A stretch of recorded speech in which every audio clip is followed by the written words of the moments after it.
Introducing Aaron Knightley, a serial entrepreneur who has built 15 income streams, tells us why content creation and collaboration is the future of business. You know, the more you fail, I suppose you're bringing yourself closer to actually what works. It's that pain period. But the problem with the fear of rejection and failure is that's inaction / procrastination, which ultimately leads to regret and bitterness. People need to embrace that it's a numbers game. 10 prospects equals 1 lead. 10 leads equals what? 5 appointments. 5 appointments equals 1 sale. You can multiply that however you want. The numbers game, as long as you can push yourself through the numbers and keep failing fast, fail forwards, you'll do all right. The difference between someone who is successful and someone who is never going to be successful are those who have the ability to be disciplined, make sacrifices. Those who will never be successful get distracted, they watch other people, they procrastinate, they can't pull the trigger, they can't make decisions. Those who are successful are ruthless, continuous, they show up every single day. And I have found, as I've gotten older, Welcome to another episode of the I Love Monday podcast. Today we have the official Aaron Knightley. I'm not going to use no titles here. No titles, just Aaron Knightley. Let's find out what Aaron Knightley is about. How was your upbringing, your childhood? Where did you grow up? Tell us a bit about that. Upbringing was just working class, just normal. I've spoken about this a lot, and it was just, two hard-working family, parents, family members. Everyone in my family hasn't been any type of entrepreneur. As we were saying, everyone's got that title. No one's run a business. It was very much just hard work. Even to this day, my parents still work incredibly hard. My dad's just very close to retiring now. And I just grew up just seeing my parents really work for everything they have, and I think that's instilled a lot of good habits in me. I grew up in the South. I played high levels of sport. I did combat sport in boxing. I was a licensed boxer as well. I played high levels of football, and I've always loved my fitness, and I think just because of my commitment to sport and playing at a high level, I always steered away from drink, alcohol, drugs, which always led me to fitness. And of course, as I've gotten older, I've sort of come to realise that the whole fitness, really implemented good discipline, and habits. What got you into sport? I just always took to it. I loved football when I was younger, and I just always took to it. And that was my outlet.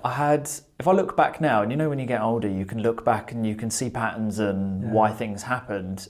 A lot of energy, wasn't keen on school, didn't like classroom format, and wasn't good at academia. Didn't like maths, didn't like English, didn't like science. All the subjects was not interested in, but I did love sports, and that was my outlet. So, when you're building up a lot of energy and you're not going down the route of drink, drugs and fighting on the streets and stuff like that, it's kind of, where did that outlet go? And it went into fitness. But my parents really supported the fitness journey. So that massively helped. So, that's... How did they support the journey? What were they doing to encourage you? One, encouragement of whatever I enjoyed. So there was no pushing. I think that's when I look back now and I see some other parents, I see kids that I used to play football with and guys that I used to box with, they didn't really want to do it because they were forced and pushed into it. Whereas I was kind of given the freedom of, you love it, you're very good at it, we'll just encourage you and support you. So, travelling around the UK, spending money when they didn't really have it. Back then, for David Beckham Preds, it was 120 quid. 120 quid to my mum and dad was significant money, really, to be spending on boots. Considering we were just, we had no designer clothing, anything like that. So, they just supported me every way that they could, and it just gave me good fundamentals as I was growing up. So, did you take that discipline into your life after school as well, or did that discipline come later on? No, I think I doubled down on it. I think as I was getting older, I realised that some of my friendship groups were going down the route of, sort of smoking and drinking and all this kind of stuff. And I just really wasn't interested in that. And I did love fitness. I think, again, just as an outlet, I've had so much energy. I've got so much to say. Fitness for me was really a place where I could focus and have thinking space. And obviously you started your fitness journey and you might be able to resonate with it, but when I'm in sport or I'm in fitness, I actually do a lot of my thinking time as well. yes, I'm enjoying what I'm doing, but it gave me a lot of thinking time. So that was when the creativity sort of came out, is, doing cardio is actually great thinking time. So yeah, I really took to it, and it gave me, good discipline. I was willing to sacrifice saying no to going out at weekends, and in turn I was focusing on more productive things, But I think you're right, because I've started my journey today's actually the 50th day, and I'm also doing intermittent fasting. So starting eating from 12 o'clock. But I think that's done for me is I'm doing gym first thing in the morning, and automatically I'm energetic first thing in the morning. So my mind's clear. So it's not I'm waking up, having breakfast, going to work. Now it's waking up, hitting the gym, getting ready to go to work. And then when I get time during the day, I'll eat. So, and then that way it's just kind of giving me another level of energy that I haven't felt before. Yeah. And obviously that's cutting out sugars, because we know how bad sugar is. All of processed foods, none of that. So it's just clean eating, literally protein, carb, salad, that's it. Yeah. And the thing is, you do feel better, and when you feel better, you avoid, I do believe there is avoiding body fog, like brain fog within your stomach, bloatness, all that bloating and stuff like that.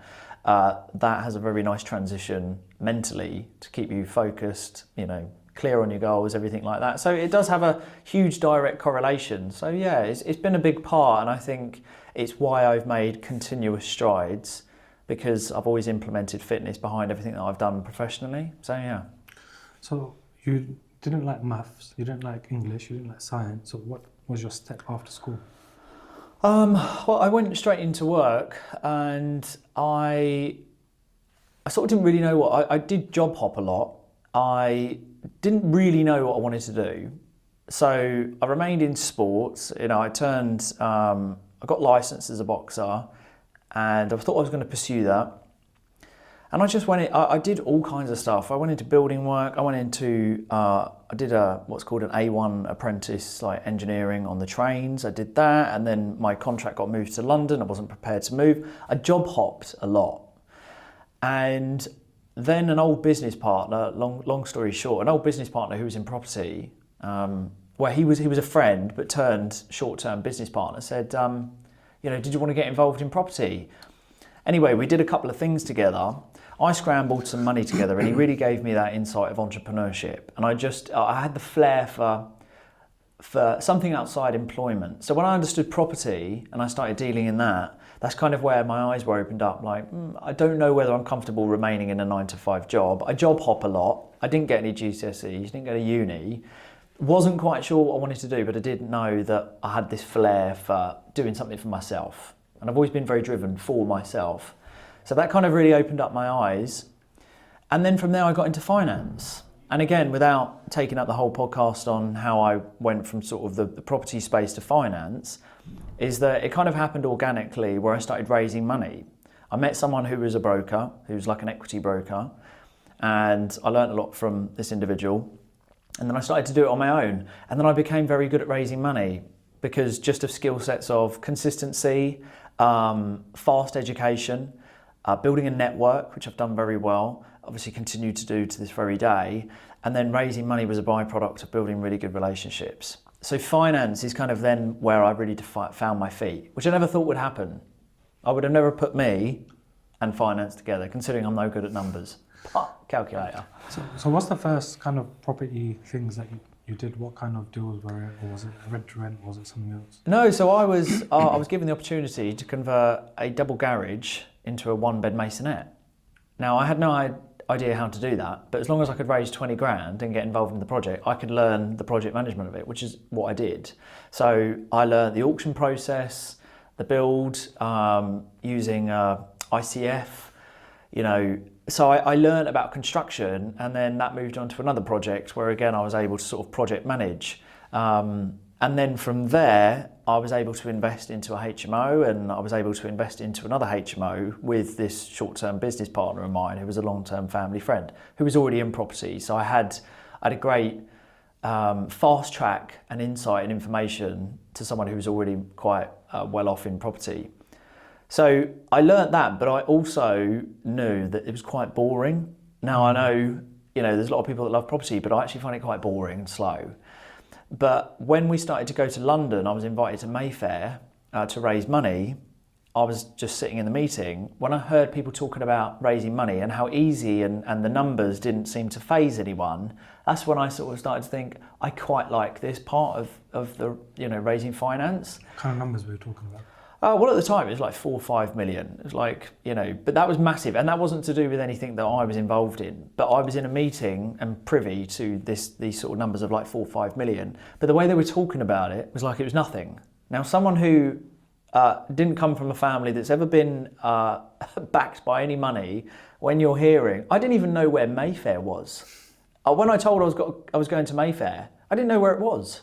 So that just goes to show that the lack of knowledge about London, I didn't realise. And yeah, so look, these numbers were being spoken about, and I met this equity broker. I started chatting with him. I built a fairly good relationship with him, and he started to say, look, this is what I do. This is like fair game. Anyone can get involved in this, but you've got to be good at raising money. You've got to be good at networking. You've got to be going to different rooms. And I started networking. I started off in property networking, and then that led to a business meeting. I got invited to another one. I met the right person. I built a good relationship. I never rushed anything from the off, by the way. You just let things kind of happen. Yeah, and no one had to tell me, Aaron, just nurture and slow down and build long-term relationships. No one told me that. I just kind of knew. And then, fast forward, which I'm sure we'll get to, I've got this incredible network now, and I just did that over time. Okay, so why is networking important? Well, networking is, for someone like me who's no good at, didn't like academics, was no good in school, really, I had no interest. And what we were told, and we're fully aware of this, right, is that, college and university is the way to go back in the day. Well, I've done everything to prove that that's not the case. And I'm only one of many, but, what I found is that as long as you're likable, no chip on your shoulder, you are willing to put that slow effort in, and it is slow, but to nurture a relationship, which I've now also moved into my business, is nurturing clients, is that, you open one door, or you have one door opened up, and you nurture that and you respect that relationship, and then 4 more doors open up. And you don't need any qualifications to go from A to B extremely quick. It was just a series of phone calls and introductions. And when I made my first large amount of commission, which is when I realised I was going to leave my job, I earned a significant amount in a very short period of time through raising some private capital. Then I realised I need to know more of these people. And then I just went on an absolute rampage networking with people in London. That's literally it. You also have a networking company, Peak Performance. I've been to one of your events when you had Tyrone Ash there. Yeah. I think that's where we briefly met, but Paul invited me, your business partner, who's also been on this podcast. And after, I did tell him, I said, this is probably the best networking event I've been to. Because the other ones, everyone sits, you've got a few people talking, there's no networking. But this is people from different sectors, different industries. Because when you go to a property networking event, everyone wants a deal, everyone wants a rent-to-rent deal, rent-to-SA, want to get in. This one is, you can meet someone who's got, a clothing line and a drinks product, whatever. You're meeting different people. Yeah. How did you start with the idea? Why did you start Peak Performance?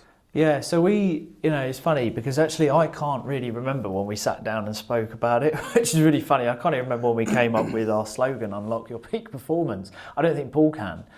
But we both knew that network meetings, as I'm sure you know as well, sometimes they're just so mundane and boring. I call them curtains and carpets because that's what it's like. Yeah. You go into a room, there's old chairs, there's curtains, there's carpets. It's incredibly boring. And I'm coming from the perspective of, from no money, council estate, no leg up, nothing handed down to me, nothing has been given. People who are in a similar situation to me, they're not even aware of events like this, or they wouldn't think that they would ever get access to events like this. Or when people who come from council estates or don't have any money, if they were to ever be told they could go to a property event, they would think property is only for rich people. Now, you and I both know that there's many people out there with property investor in their title and they never bought a property, ever. So it's bridging this gap of you don't need to feel that you need to achieve greatness in school, college and uni to enter into these rooms. And that was what Peak Performance was about initially, is that, you know, we welcome everyone and we're going to have different themes. We're going to make it exciting, upbeat, you know, vibrant, and we want everyone to come in at a reasonable price. I mean, even now with the speakers, you know, who are good friends of mine, who step on our stage, you know, and the ticket prices in which we charge don't match the speakers on stage, but we do that purposely so that people can get access. And that's what that was about. It was about creating this community and this event that people went away and went, I absolutely love that. What a buzz. How much do you charge? Well, now we charge, it's 40 for a standard ticket and 60 for a VIP.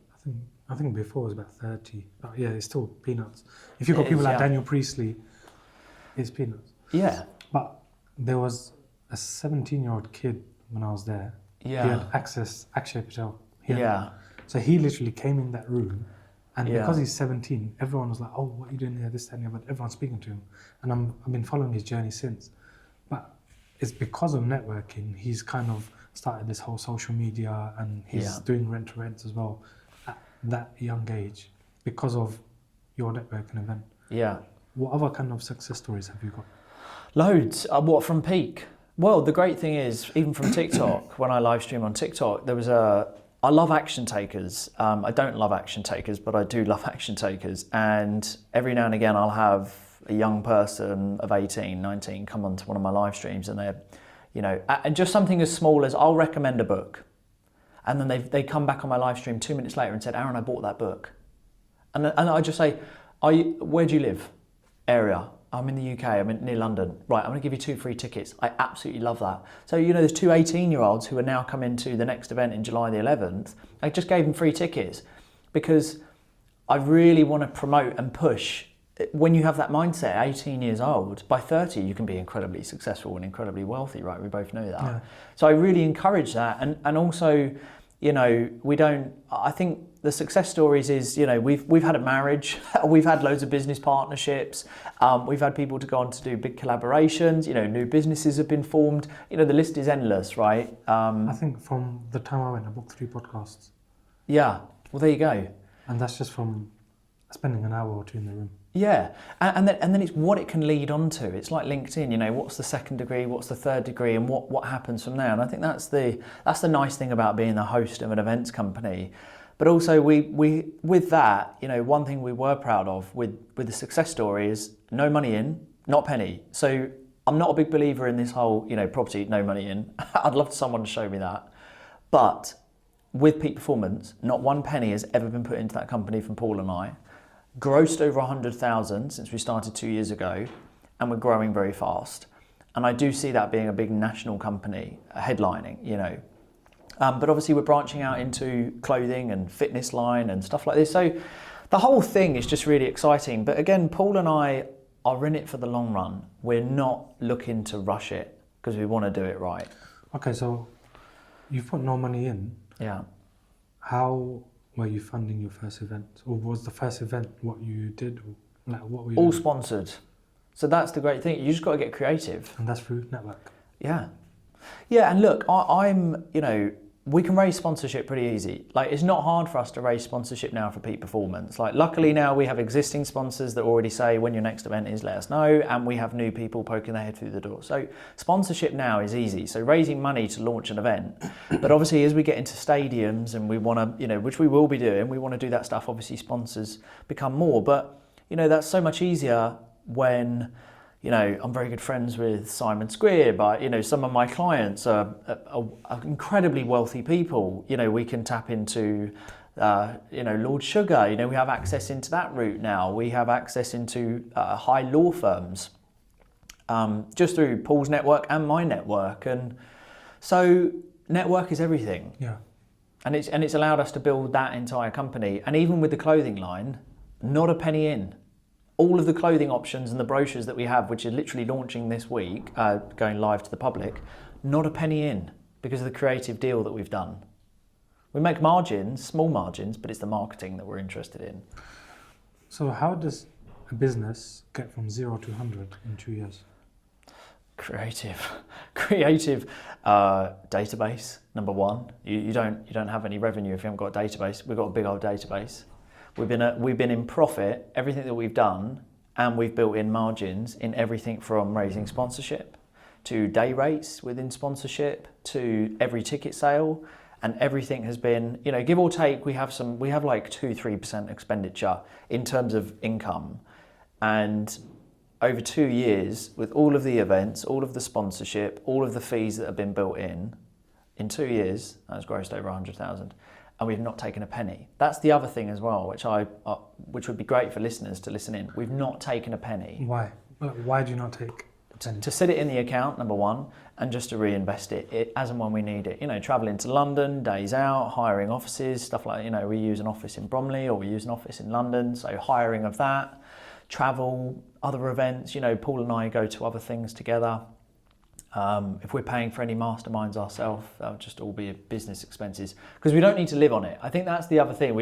I have my income, I have several incomes, so does Paul. So luckily we don't have to live on it, so. Because that's the thing, people think, okay, you've grossed 100,000, so why are you not taking that money out? Because that's your money, but then you're looking at it as a long term. Because you've got that pot. That pot you can use to get bigger venues, better guests. Yeah, but we don't even pay for our guests. Which is even better. We don't pay for any of it. How? Network? Friends of mine. Literally friends of mine. I already know in the fitness industry, I won't say who they are yet because we don't like to release. But again, over the years, I've built incredible relationships. I get invited I do a lot of like VIP events now. I do a lot of PR events, red carpet events. I get invited to. So when I go there, I really maximise on who I meet and meet up for a coffee or, stuff like this. So I really tighten my relationship. And now my phone book, all jokes aside, like when it comes to networking and who you know, but my phone book alone is like 2.8 billion worth. Just the people I've got on it. There's not really anyone I couldn't get a hold of because I know someone that will connect me and then have a good word to say about it. So that plays and it pays dividends in terms of having people come into your ecosystem by the people that you know. So it's been a game changer, especially when running an events company, right? So what's your long-term plan for the events company? Well, for the long term, we want to sell it, which is why now we're branching out into reoccurring revenue. So we'll have a paid community, which will be the next thing. We've got the clothing line that's about to launch, all profit. Again, there are small margins on there. But again, it's marketing. But the aim is to spearhead with the events company and then subsidiaries that will come off of that, forming an umbrella. And then in 10 years, 12 years time, we'll sell it and we'll exit. Do you have a figure in mind? We'd sell for 20 million, that's our minimum. Yeah, we want to exit about 10 million. So we walk away with both about 6 million each. So for business to be sold at 20 million, yeah, what kind of income do they need? Well, obviously, depending on who you ask, you're talking like 3 times the profit turnover of a company, right? But that varies depending on who you ask. But the most important thing, and I've spoken with friends who have exited companies, and I've said, this is our plan. What do we need to focus on? Big PR for awareness, but reoccurring income, and then substantial growth when you come up to a valuation. So for example, you can't have a company that only has about 20-30% more growth. You need to be looking at a company that still has 60-70% potential growth at the time of valuation and coming to exit. And that typically is from a continuous growing database, and there needs to be methods behind your database that continues to grow. It can't be random. So I've spoken with friends that have sold companies from $10 million to $70 million, right? And they've all said the same thing about the database. You have to prove that your database is growing continuously because otherwise there's no growth. And then also what the reoccurring income is. And then what's the growth off of that? Like if you're selling clothing lines, does it just end at the clothing line? What's beyond that? What's the next step? And can the new buyers add value? And one of the things that Paul and I are doing, and people might notice this, we're not tying our personal names too much to the company, because when someone's attached too much, it's obviously has an effect. It's all about peak performance. Yeah. So yeah, we're following a blueprint, and we just got to put in the work. That's it. So someone comes to your networking event, they're not confident. It's their first networking event. They don't know what to expect. How do they meet people, and how do they put themselves out there? Well, I always say, and I'm sure you said this to people before, and I know a lot of people give this advice, go on your own. Because then you're forced. Yeah. If you go on your own, you can only stand in the corner for so long until you're like, this is awkward. I should really talk to someone. So I would always say go on your own, but I would say never have an agenda. What I don't like about certain property events is, everyone's trying to raise money. Everyone's looking around, looking for an investor, but everyone's new. And I think when you go in with an agenda, you end up being disappointed.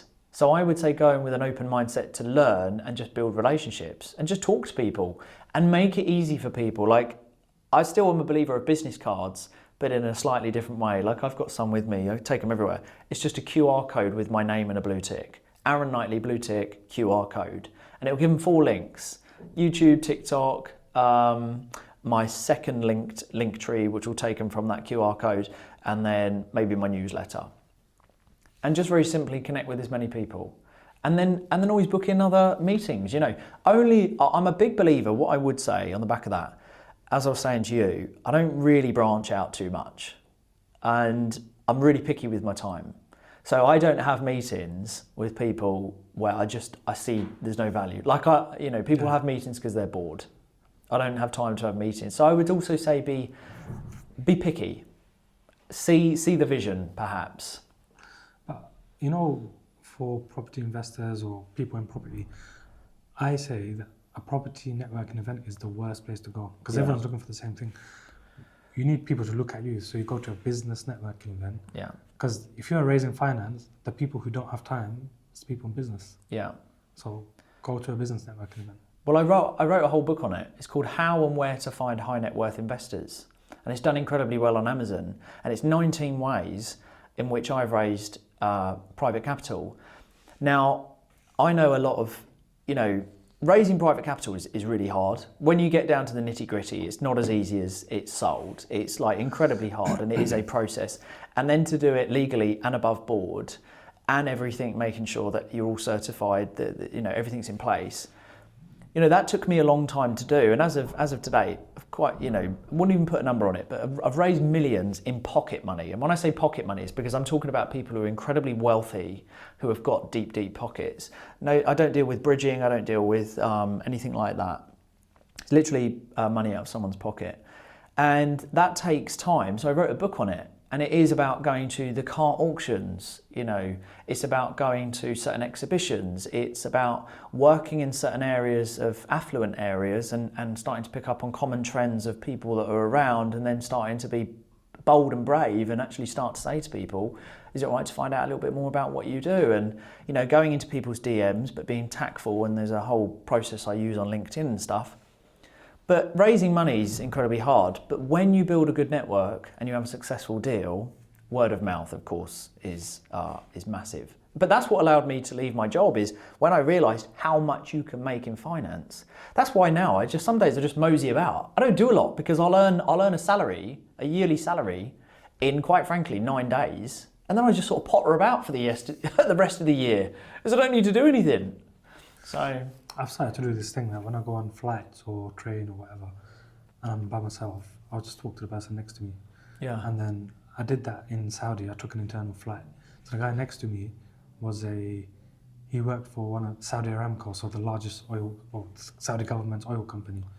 And we had a good hour chat, and he's telling me about how he does want to invest in property in UK because Saudi isn't stable.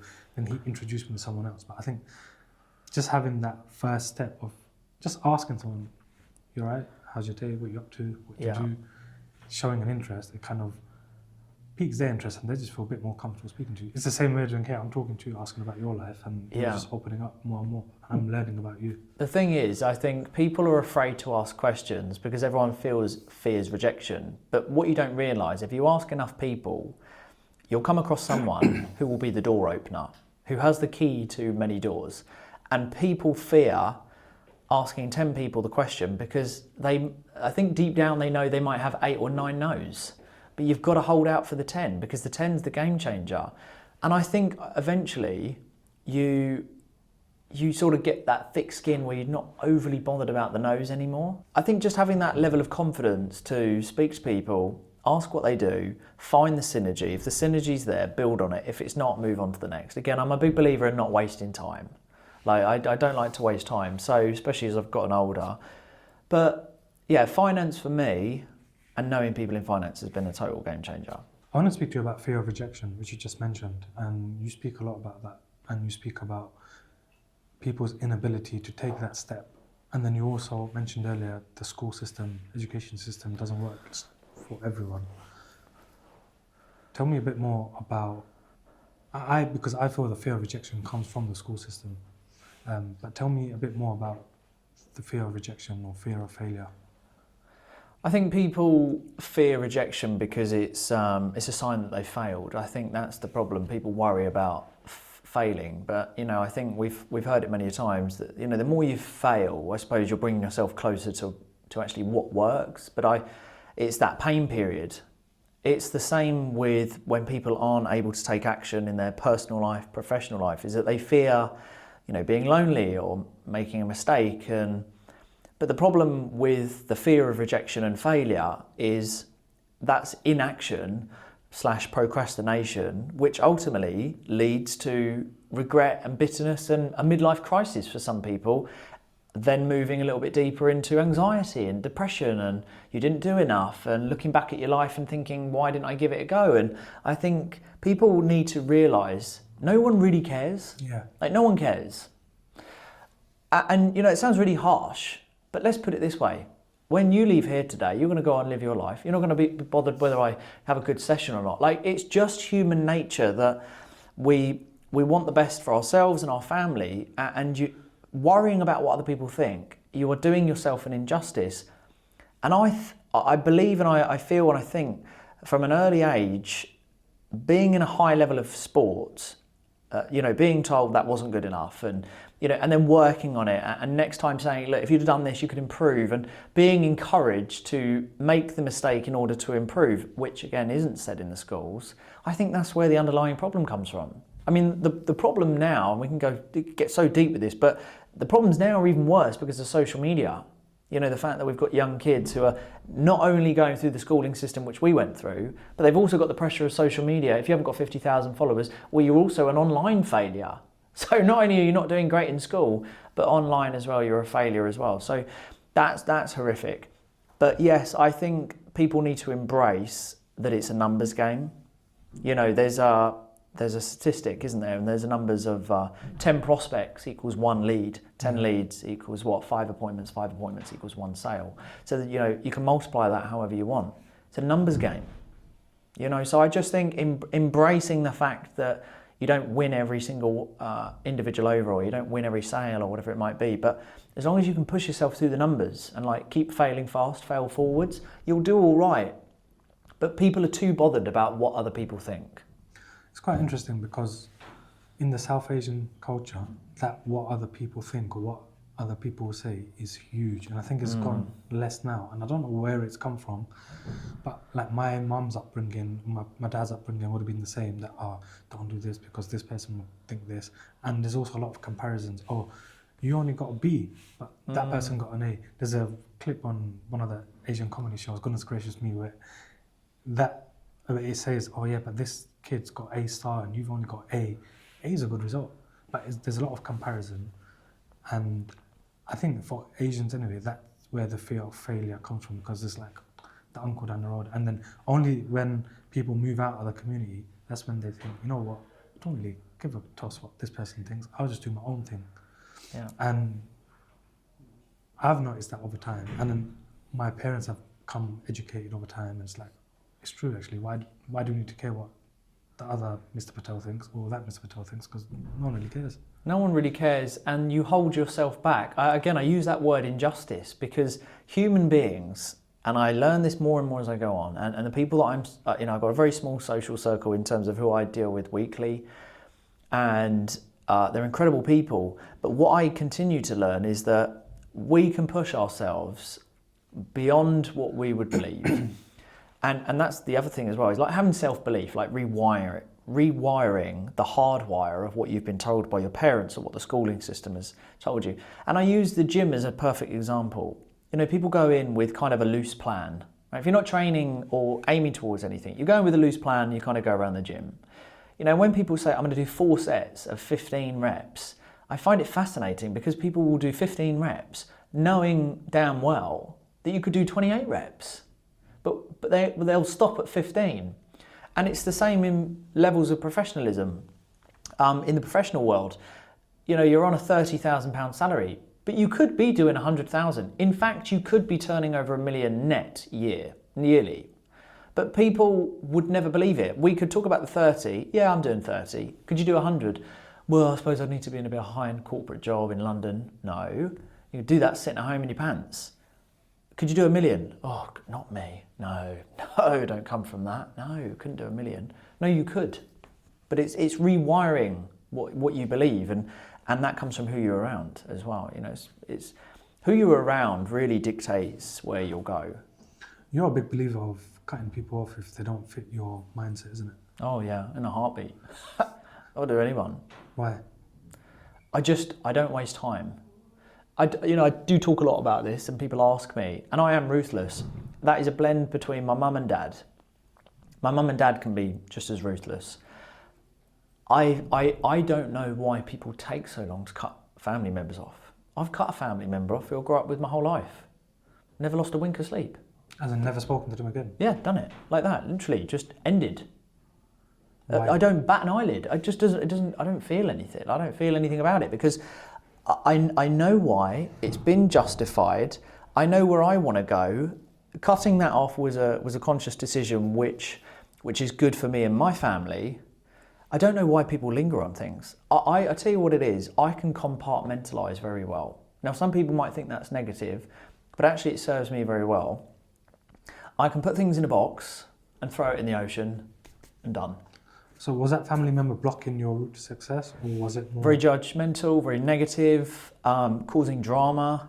You know, I'd offered, you know, an olive branch, you know, I'd offered, let's see, you know, this needs to change and da-da-da. And things weren't happening, and you know the whole family, you know, blood is thicker than water. In my opinion, it's really not. I think there has to be a point, and I feel if you let it go to a certain point and it crosses the threshold, then you're taken for what we call a mug, and so you have to make a decision.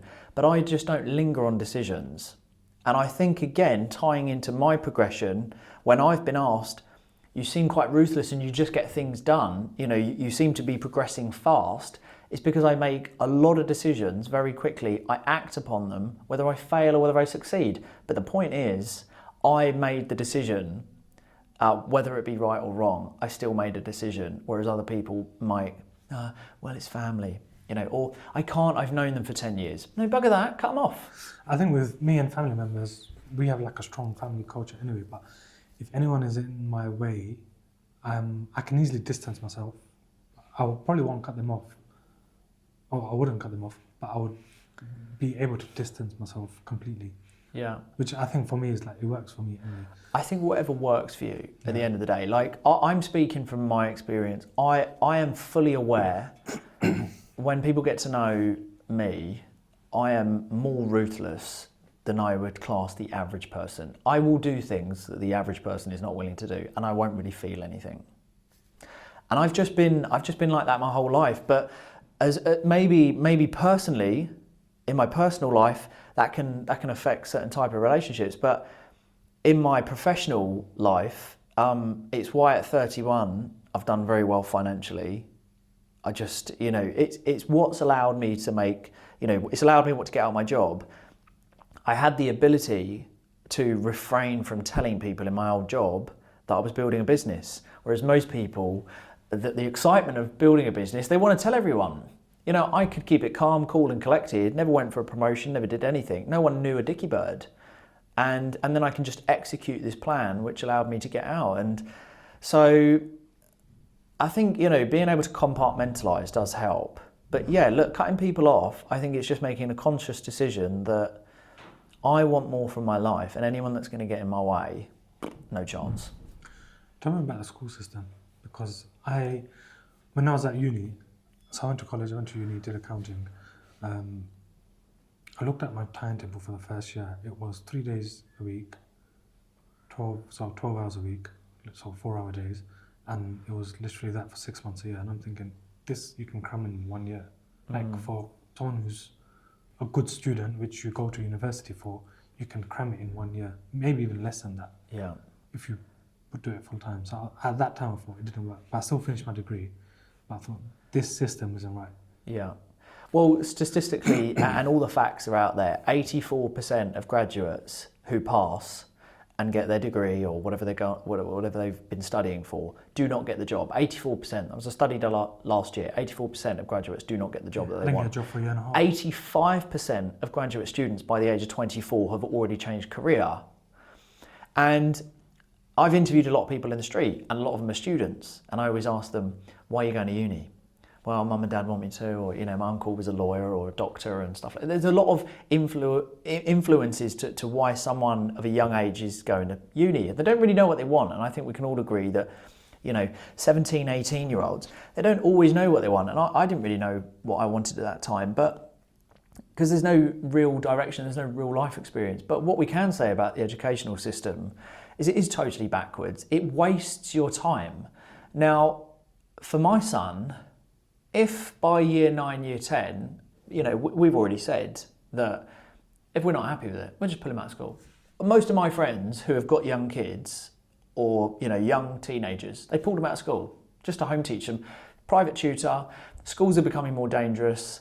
And my son, within the next year, when he starts full-time editing, will earn more than a manager in a full-time salary. That's not even a joke. My 11-year-old son will probably be on £3,000 to £4,000 to £5,000 a month. Because as soon as he's full-time in editing, guess what I'm going to do? Marketing, creative. I'm going to ring up all my creative friends, and I've got a fucking load of them, and I'm going to say, can you give my son a load of work and just put him on a retainer of $450 a month? Yeah, no worries, that's peanuts. Top man. Or whoever. And then my son can have a bunch of my work as well, and I'll pay him a good salary a month. How crazy is that to say that a 12-year-old could be earning more than a senior manager a month? Isn't it more important for him to learn about Henry VIII? Well, this is it, and how to get to Cuba in geography. That's the one thing I don't understand. Like in the education system, they don't teach you about personal finances. They don't teach you how to buy a house, which are important things, but they teach you about history. Battle of Hastings, over 1,000 years ago. Yeah. Which doesn't really matter. They can have one crash course on the British culture, but that's not more important. That's not more important than learning how to buy a house. Yeah, but we know it's all an agenda. I mean, I have a video coming out this Sunday to why I have 33 bank accounts, right? And anyone who's generating multiple streams of income and growing wealth, you should have a great financial ecosystem for automation and understanding and good accountancy and filing and make it easy for your accountant and stuff like this. And, people are absolutely baffled when I say that. But when I do the entire breakdown, the light bulb goes, oh my God, that makes complete sense. What do you do with 33 bank accounts? Well, it's all structured. It's all automated. I've got a lot of streams of income. I've got 15 streams of income. I'm 31 years old. I've got 15 streams of income. I've got a lot of income that I've got to manage. So it has to divvy off. But it goes through an entire process. Again, the video will be out. Like if anyone was watching this and thought, by the time thinking, what's he done? The video's out at the time of watching this. And it will explain. But when you watch the diagram and you see the entire infrastructure, a light bulb for everyone. I do big educational lives about these. Everyone goes, oh my God, I totally get it. I can't believe I've only got 1, 2, 3 bank accounts. I always say to anyone that's generating 1 or 2 new streams of income, you have to have a minimum of 12. And then I have an entire diagram and a breakdown of information to why 12 for at least 1 or 2, 3 income streams is the perfect number. And when you see it, I'll show you after this podcast, I'm going to show you a photo. I'm trying to count in my head how many bank accounts I have. But obviously in the business, you need different bank accounts for different things. You just need one bank account just to put your VAT in, otherwise you end up spending that and the tax man comes, you're in trouble. But the great thing about bank accounts now is they all have built-in tax pots, right? So and you can set it up on all automation. Like I've got 4 business accounts, but everything is all, I don't touch any of my finances. So every Friday and the end of every month, when all my income comes in, it goes like this. And I just look at it and just go, little increase here, or no, that's fine, we're good, And none of this is taught in school, and that's why I teach my son. I'm very active in teaching my son about finances, entrepreneurship, being bold. He comes street interviewing with me, so he feels that rejection of saying, "Would you like a street?" No, sorry, I've got time. So. I'll tell you a story. So there was a kid that we recruited. Not a kid. He was like 24. We recruited direct from Job Centre because they had a Kickstart scheme. So he started in January or February. So the first 2-3 months he wasn't working previously. First 2-3 months no tax. April came, new tax year. He got taxed. He looked at his income. He looked at his payslip, thinking, "Oh, why have I got taxed? Why have I got less?" Guess what he studied in uni? Yeah, go on. It was accountancy. Yeah. So I don't understand what this whole thing is. I'm just like, it's the PAYE, because what's that? But what they're teaching, they do teach a bit of PAYE, even if you didn't go or whatever, I don't know, but they teach about massive corporate accounts, about this PLC, that PLC. Teach someone about how to do your own basic accounts. That's more important. Yeah. Personal accounts, more important. We need curriculums of how to deal with social media, comparison, validation, imposter syndrome. We need that. Because, we've got a lot of young kids now who are dealing with what I call casual anxiety. We need more curriculum on health and living a cleaner life. But what I feel that people need to understand is we're in a day and age now where, look, property for the 80s and 90s, the baby boomers, they had a lovely time. But even old school landlords now, I've got a friend of mine who's got a portfolio of about 6.1 million. He barely makes any money. On paper, he's rich. In what he makes, nothing. It's like one of his big flats that he has, he loses money every month. On paper, he's rich. But, so times back then were very different. Property was a great way to build your net worth. When people say property will make you a millionaire, quite frankly, I think it's absolute nonsense. Like, do you realise how many properties I would need to replace the income that I have now a month? I'd need 30 plus properties without a mortgage. So the times have changed, and what we need to be teaching the youth and people in education, whether that be college or uni, is living more of a lean lifestyle and actually understanding, what do you want? When was the last time anyone actually said, what are your values and what do you want? Like, what kind of what kind of life do you want to live, and what kind of person do you want to live? And that, none of that. And that's why we have this mass confusion in the world. That's my interview question to anyone I recruit in sales. Yeah. I ask them, what do you want? Because then I can work out, are they good? What are they motivated by? Do they want a house? Do they just want to get by? If they want to get by, they're in the wrong job. Yeah. But like I said to you just before we started recording, I like to live a humble life. Yeah. My life is like this really small circle, right? And I've got a lot going on around it. But my life is a really small circle. But I have this big vision, right? This huge vision. But but I enjoy my quiet life with my family at home. After a busy day in London, I'm going to go home to a really quiet life. And I like that. And also I think having the ability to focus on things that you really want. We see £10,000 a month all the time, don't we? Social media says £10,000 a month. That's a significant amount of money. So when the average UK salary is only £1,600 a month and people are focusing because social media is telling them 10,000, they don't realise their happy place to live a comfortable life from, let's say, £1,600 a month is actually only £2,482. That's their number to live a comfortable life. And those that are generating £4,000 a month through a job or their business, their happy place is £6,500. No one really knows what they want. And I think what this needs to be taught in school is have values and understand reality to social media and the fabrication of it. And all I can say on my part is I'm doing what I can with my pages and my social media, and also teaching my son, because I think it's super important, because people's tickers, mental health is like shot. And I think that's why I've never had any mental health issues. But I think a lot of that is to do with social media, like you mentioned earlier. Yeah. Because you're looking at someone's page who's got, 500,000 followers. They're showing this nice high-end car, but no one knows it's high-end. They're showing these clothes or whatever. And people are using that as a marker, saying, oh, that's where I want to be. And then naturally, they think, oh, I can't reach it. So they just end up in a depressive state. And I think that's played a huge impact on this Generation Z. And this Generation Z, I don't know what's going to happen to them in the future. I just find them very robotic. They don't have social skills, they don't network, because everything they do, they text. Yeah. Even speaking in the house, upstairs to downstairs, text. In the same room, text. I think it's I think there's two sides to the coin. I think we've got some incredibly savvy people who are going to do incredible things and 100%. change the game, and then you've got this, you've got versions of just honestly walking skin.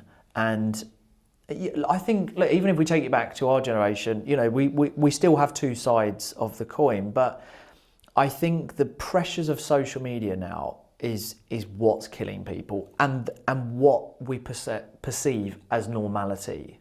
Seeing Dubai all the time, seeing Rolexes all the time, seeing Turkish teeth all the time, seeing a perfect body. It's think about someone who's not fully developed, seeing this all the time, and then how damaging that is, and then feeling that you haven't achieved enough. You know, the average UK millionaire who started a business journey at 20 doesn't become a millionaire till about 42. That's a 22-year journey. But if people haven't become a millionaire at 22 years old, they feel like they failed, and they don't feel that they're doing enough, and hence where this whole hustle mentality comes from. So it's managing expectations, but at the same time, it's still exciting times. It's never been easier to earn money.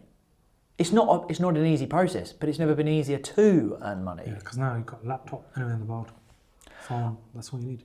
I realised when I started in finance, I realised compared to my salary, exchanging 30, 40 hours for what I did in a 9-day period, I knew, and this is how I'm getting out my job. And I just knew I was getting out of my job because I realised that money was on the table. I just didn't know. And you don't know what you don't know. The more you learn, the more you earn. Self-education will make you a fortune. Jim Rohn, we all know that. The more one. you come out of your comfort zone, the more you learn. And the more you network. You know, it's so cringy, you know, your network is your net worth. But, you know, it is and it isn't. Depends how you utilise it. Depends how you utilise it, and depends how you, again, perceive what that means. But it's a door opener, essentially. But it has never been easier to change your life. It's never been easier to live a better life. It's never been easier to, you know, it's true. You can build lifestyle businesses. My businesses are built around my lifestyle. Yeah. So you can do it, but discipline, sacrifices, consistency, the ability to keep moving forward, you know? Sacrifice, that's a key word, because you have to let go of things to push yourself forward. And the way I look at it is people are scared to let go because, again, it comes back to what other people think. If I don't sell my car to fund my business or whatever it is that they need to do, or downgrade on a watch, they're going to think, this person's going to think this. But the way I look at it is if you strip everything back, no social media, no followers, no family, no one, you're in a room by yourself, what will make you happy? Yeah. And then work from there. So we can separate this right down the middle. I like doing hard factual splits. The difference between someone who is successful and someone who is never going to be successful are those who have the ability to be disciplined, make sacrifices. Those who will never be successful get distracted, they watch other people, they procrastinate, they can't pull the trigger, they can't make decisions. Those who are successful are ruthless, continuous, they show up every single day. Whether there's certainty of, you know, success or however they define that, they still show up every single day. And they do things that the average person is not willing to do. And I have found, as I've gotten older, the 1% is true. It's so true. When I look back now, and I'm asked the question a lot, and I started an education company last year called the Breakout Program Limited to help people get out their 9 to 5 in a realistic way. And when I tell people, however you define this version of success and this getting out the 9 to 5, and it's those that I talk to and I say, you will have to work every weekend. You will have to work when you finish work. Whatever your shift is, you need to put in those hours. You need to work a second shift. And that reality of telling people you're going to have to work the next 2 years on the weekends, people go into absolute freak out. They're like, no, my weekends are for downtime. I do want to get out of my job and I can't stand where I'm working and I do want more freedom and I want to leave stuff for my children when I'm gone one day, but working the weekends, you're joking, aren't you? People can't comprehend it. When I started my first business, it was a rent-to-rent company, before it was called rent-to-rent, back in 2013 or something like that. I had a normal job and then I finished at 4 o'clock. By 4:30 I've started until 10 o'clock. Yeah. Whether it's viewings, whether it's sorting paperwork out, whatever it is, I've started. And then in the morning, if I can do anything, I'll do it. On the way to work, phone calls, and then restart the next day. Weekends, Sundays, like it literally took over my life. It has to though. That's the thing, is it's the ability to go through a period of time, whether it's 6 months, 12 months, 15 months, 18 months, continuously with no guarantee this is even going to work, that this plan A is never going to come to fruition, but doing it anyway and having the self-belief. I think that's the thing, is you have to be the one person that's going to tell yourself, this is going to work. This is going to work. Don't give up. You know, keep going, keep going. Even when people around you, loved ones or friends, are going, what on earth are you doing? Like, just chill out and just go with everyone else. Just go through the Groundhog Day motion. Like, chill out and just go in, be told what to do. And ultimately, when I say this slowly to people, every conscious adult has 2 options. You can design your life, or you will be assigned one. You can make a plan, or society has a plan for you. You can position yourself in the market, or the market will position you. And when you hear that breakdown, and there's 2 sides of the fence, you can't sit on the fence because it will hurt your ass. So you've got to make a decision. But one is incredibly hard with no guarantees. And that's, you've got to drill that into people. If you want the money, if you want the time freedom, and you keep saying you do because you're looking at your lifestyle or my lifestyle and you're saying, yeah, that's what I want. But what are you willing to do for it? I sacrificed everything. I didn't go on any holidays. We didn't spend money. You know, honestly, the list is endless. But I did what was necessary. And now, even though I'm still in the thick of it, as I'm sure you are as well, every day is a day to solve problems. But you enjoy it. But I love it, enjoy it. It's a thrill. And I know I'm not going to lay on my deathbed one day and go, you lazy sod, Aaron, you could have done more. And it will never happen. I don't know if this is true scientifically, but I think human needs control of themselves. They don't want to be told, no, you can't go on annual leave, you can't go on holiday. It's okay, cool. If I want to go, I want to go. And I think that's how it really should be, and everyone should kind of try to achieve that lifestyle. Now, obviously, we run businesses, we have a team, but then you make entrepreneurs out of the team. And was it on your podcast? Rob Moore said, entrepreneurs. Yeah. But I believe that because my sales team, they're on a salary and everything, but they're entrepreneurs, and you have to make them think like entrepreneurs. If my sales manager wants to go on holiday for 3 weeks, he can go. He's going in September for 3 weeks. But he's hitting his targets, and before September, he'll make sure he'll hit his targets to cover September, October as well. Yeah. But that's because we've built this culture in the office, and that's what I think is important. This is what gets millions of views, right? I've done so much content on this. This is the difference. So when people say to me, well, Aaron, is it just a case of employment is bad? No. But we have deeply rooted issues that are in big corporations, bad work cultures, bad can't call it leadership, bad management, micromanaging. There are a lot of internal problems, corrupt HR. There are a lot of problems that aren't dealt with. And it's driven by dictatorship and cracking the whip. Now, all we have to do is flip it on its head. Let's start hiring leaders. Let's monitor probation periods of what should be classed as leaders. Let's make sure they're fit for the job. Let's make sure we're hiring people that inspire people. Because when you inspire people, the job will get done. You haven't got to worry about the job. Looking after your team, not looking after the metrics first. Because if you look after your team, what happens? Oh, the metrics are good. It's so simplistic. So simplistic. It's almost like you just need to be a nice person. You just have to be a nice person, and you don't even need to know the job. Like if you're in a managerial, I had a guy called Simeon, so I'll have to send this clip to Simeon. I've had a lot of graduate managers in my time. Now Simeon was one of the best because he was a people's person. He just was motivated, upbeat, a nice guy. How are you? Is there anything I can do kind of guy? It was a case of Simeon, go chill out in the office. We got this. Mate, you're so good. Anything we need, you get it for us. It was never about the metrics. It was always about the people. So the people looked after the metrics for him. He looked good. We looked good. And when there was an issue, he would be the front of it and he would lead the way to deal with it. And it's so easy. That then turns into a happy culture. So yes, I think it's important. Wording is key. You don't work for me, you work with me. You know, you should be trying to get people, as I'm sure you're doing it, to buy into the vision of, look, I started the company. Whoopee-doo. I open up a limited company with a vision. But you guys are driving me forward. This is the team. We are working together for the vision that I just come up with one day, but let's bring it to fruition together. And that's the key, right? And then the company performs very well. So it's about having fun, having good culture and leadership. And that's where a lot of places are going wrong. And that's why I knew, Aaron, you've got a real gripe with this. Get out. And then when you start your companies, make sure everyone that works with you doesn't go through the issues that you've seen before and had in the past. And that's really important. Your breakout program, what is it doing for people? Because I'm guessing there's a lot of people who are on the 9 to 5, want to get out, don't know how to get out, scared, whatever it is. Yeah. And they come to you for this program. What do you do for them? Oh, it's so intensive. I started this program with such a long-term vision, So there's a lot of programs out there, but I am incredibly passionate about mine versus what rubbish has been pumped out there.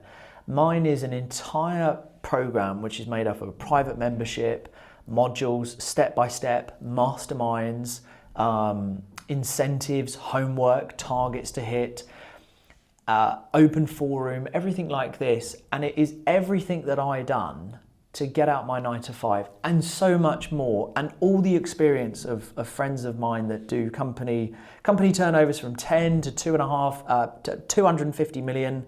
There's a couple of public figures who come onto my mastermind who people would know. I won't say their name, but people know them publicly. And they've come in and we've got all this experience and all this access and all these now what are called breakout elite members who are now generating new streams of revenue, who have left their jobs. We've got great case studies and I'm incredibly proud of it. And, we're coming up to nearly a year, August the 7th, it will be a year. And it's just the realism of getting out. And there is also a qualifying period. So this isn't a case of I open the doors. In the first year, I had over 700 people apply because it was one of the most asked questions. I was getting I had so much data filled out. So I had over 700 people, but it wasn't a case of this was a free-for-all because I need the success stories. And it's such a process because everyone's life is different. I always say to someone, if you're going to escape the 9 to 5, let's look at this as the next 3-year journey, minimum. If you've got 15 streams of income, how are you managing your time? Because I'm thinking, you've got this breakout program, obviously you've got enough time to that. And if this isn't just like an automated system, you've got people who would ask you questions. How are you managing your time?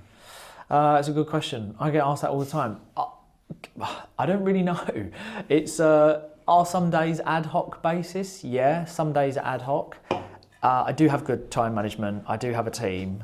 I do have a lot of automation. I have a very, very good friend who's also a mentor of mine that has incredible software and systems which I've now implemented. I've only started to use AI software, CRM systems and automations and sequencing in the last 6 months. I've had 4 additional streams of income over the last 12 months. But I'm at a stage where majority of my stuff, apart from my what I do within the finance world still, that's more hands-on.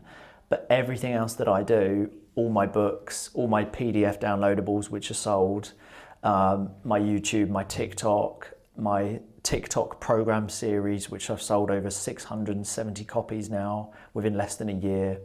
My income stream through TikTok alone is quite frankly insane. And then obviously I have my programs, I have what's called tier 1 as well. So anyway, keep going, but all of it is pretty much passive.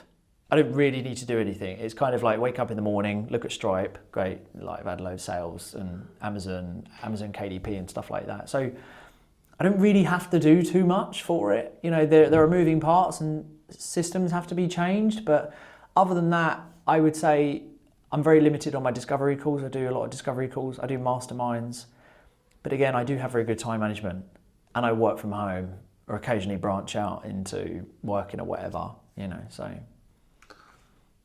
How are you monetizing your social media? Because you've just talked about income from TikTok. Now there's a lot of influencers with 1 million plus and they can't monetize. They don't know how to monetize. They just don't have that business mindset. But obviously you've come from a business background before social media.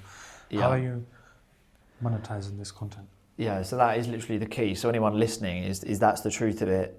I have a lot of influencer friends who have got millions of followers, but they don't really earn too much because they're they've fallen into vanity creation, whereas I'm in information and education.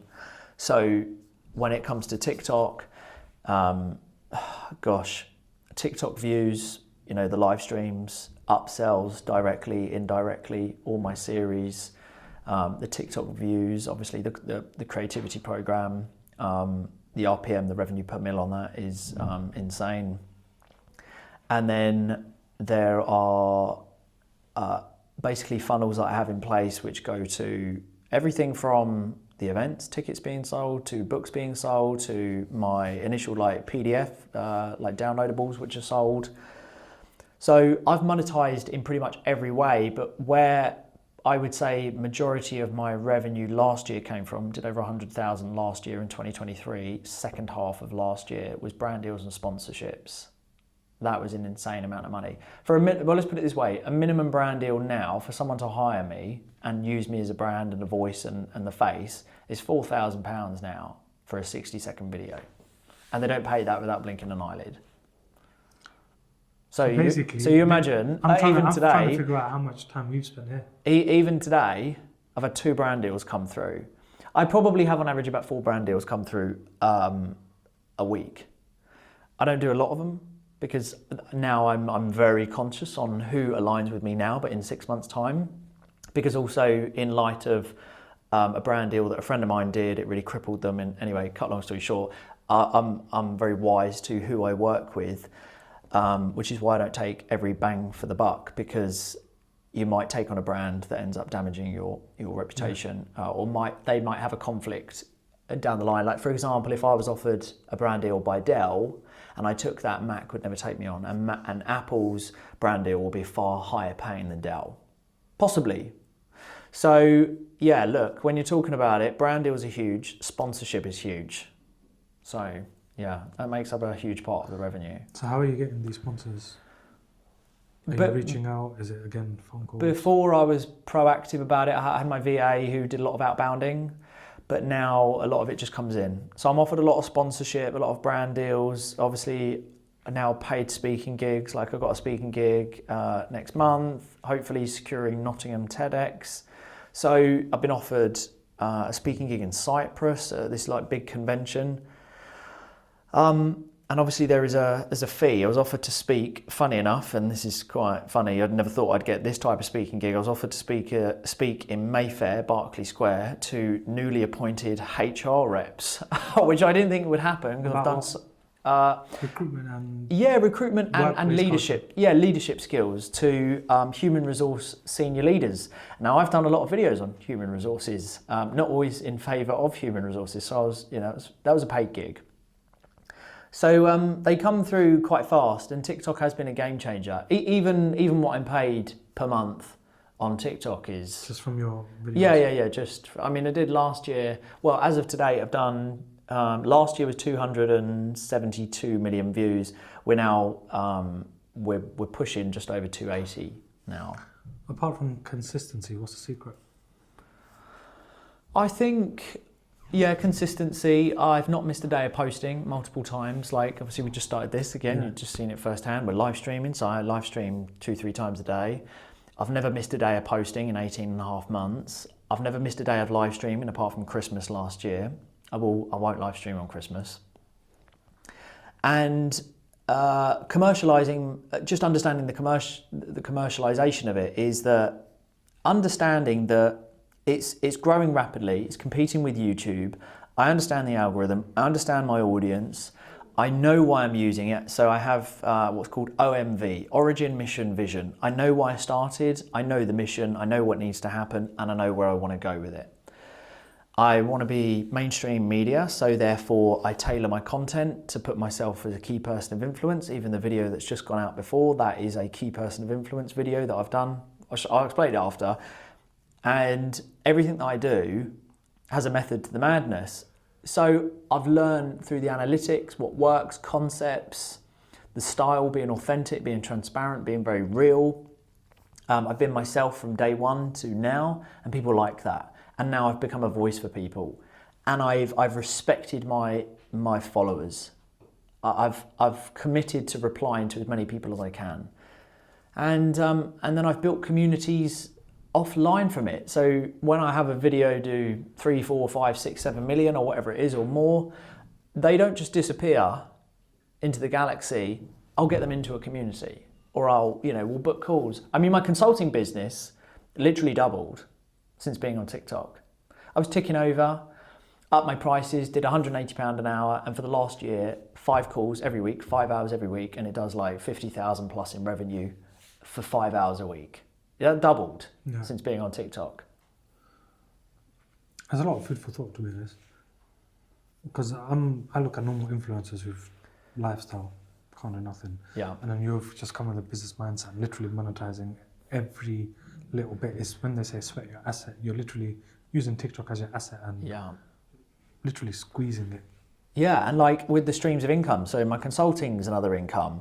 I then instantly launched the TikTok growth program. You know, when we launched that webinar, it was like $7,500 in sales on the first webinar.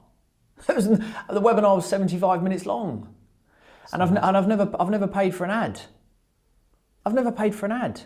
So the thing, that's the difference. That is what I try and teach people. And the reason I launched the TikTok growth program is because I'm seeing a lot of, YouTube will be a big revenue for me, and it's a great lead generator. But and then obviously we've got peak performance income, we've got the clothing and all that kind of stuff. But the thing with TikTok is if you know how to use it and you can nurture, again, I've overused that word, nurture.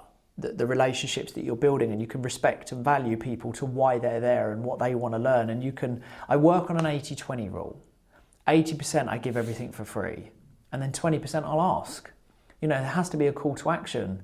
Otherwise you'll go mentally insane for giving everything away and being bent over. But if you can commercialize your origin, your mission and your vision to why you're starting, and then go aggressively hard, which is why I was saying to you before, I don't really go out. At home, laptop, I got all my lines prep food. I can go to the gym, I can come home, I can record, I can live stream, laptop, emails, meetings, Zoom on the go, headphones in, go to the gym second time, I train twice a day, come back, say hello to the family, blah, blah, blah, have dinner, watch a Netflix, then go back to working.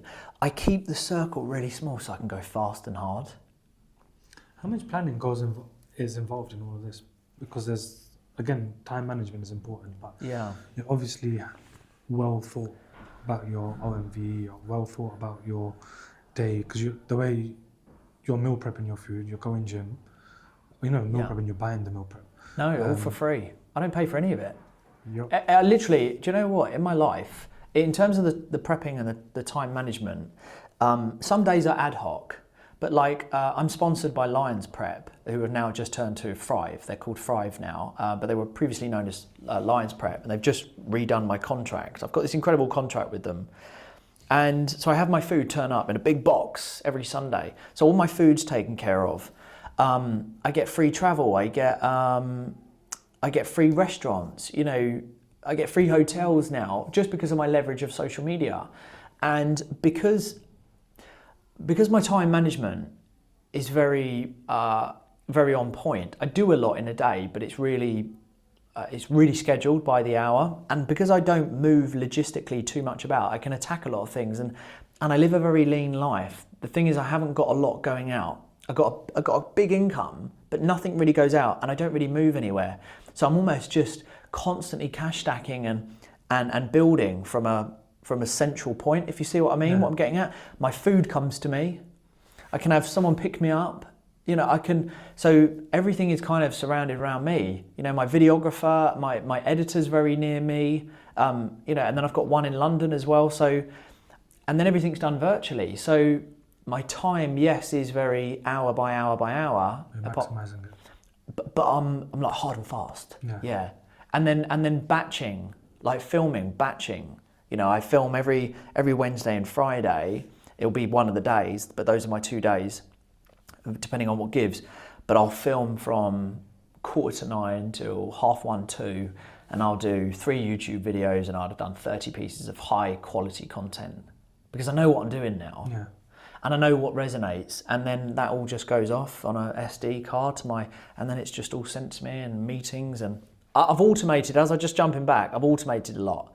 Automated webinars, automated discovery calls, sequence 1 email, sequence 2 email, all automated. I don't do any of it. But you need that anyway, because even when you use CRMs, for example, HubSpot, there's so many sequences, so many automations, you use it to your advantage.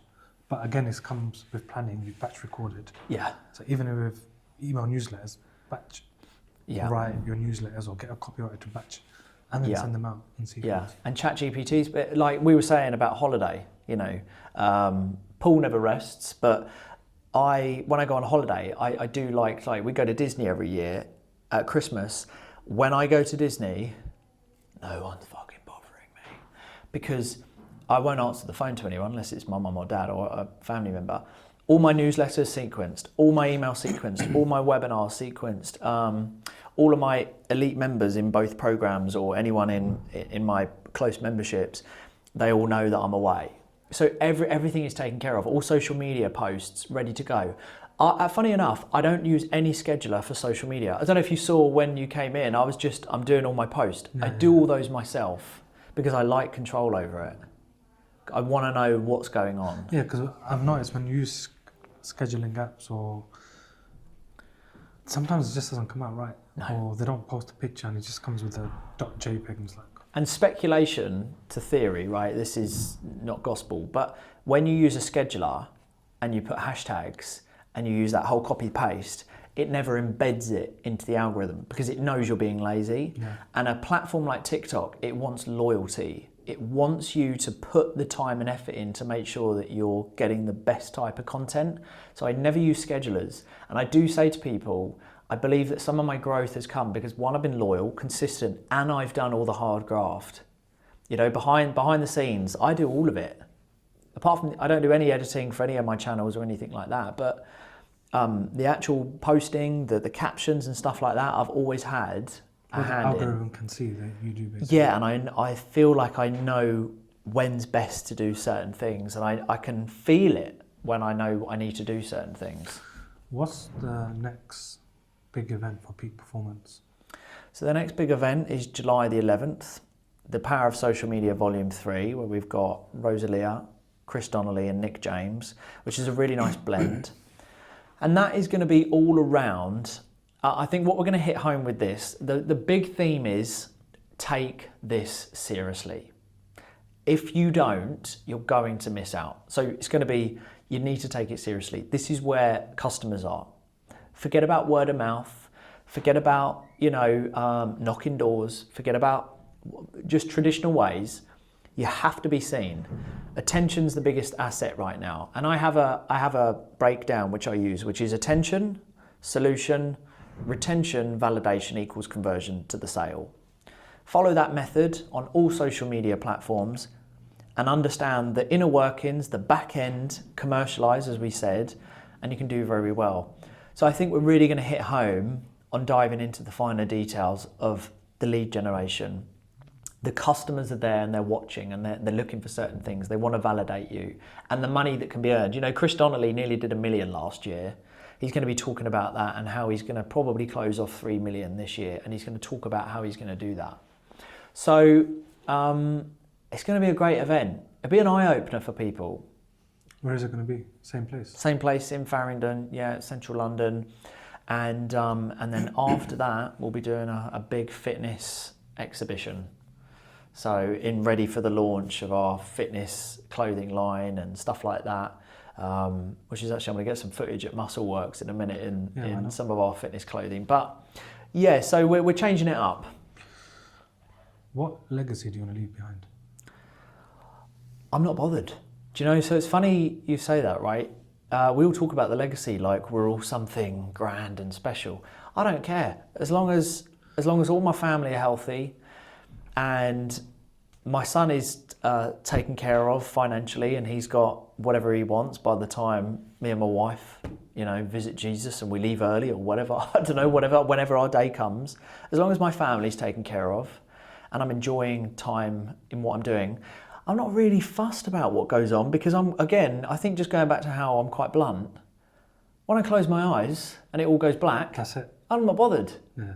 There can be all these theories about who believes in what, but I just want to do what I can, and also I just want to enjoy it. And I just quote Jason Greystone, who's a really good friend of mine. One of my favourite clips that I saw of him He said he was in Dubai not too long ago, which he was. And he said he was on a boat and there was all these billionaires and they were talking about, and they were on this big mastermind, and they were talking about how much money they want to earn, and that they're looking forward and knowing that they're going to secure their grandchildren's grandchildren. And Jason shared in this clip, and he said, I don't care about securing my great-grandchildren's future.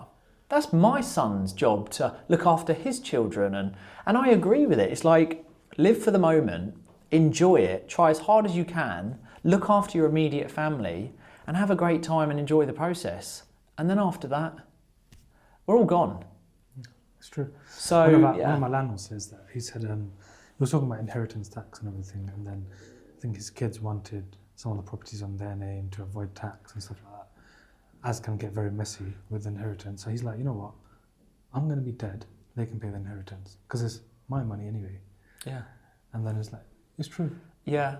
I think going back to it, you know, we get to a point, especially when you have children, a lot of it becomes about your children, but you have to enjoy it. And I do like the quote that's been circling social media where it's like, you'd give anything in 20, 30 years time, you'd give anything and you'd trade it all in to have the health and the ability that you have right now. Yeah. This moment, when I go to the gym in a minute, I'm in the best physical condition at this time to do that session and to do what I can today.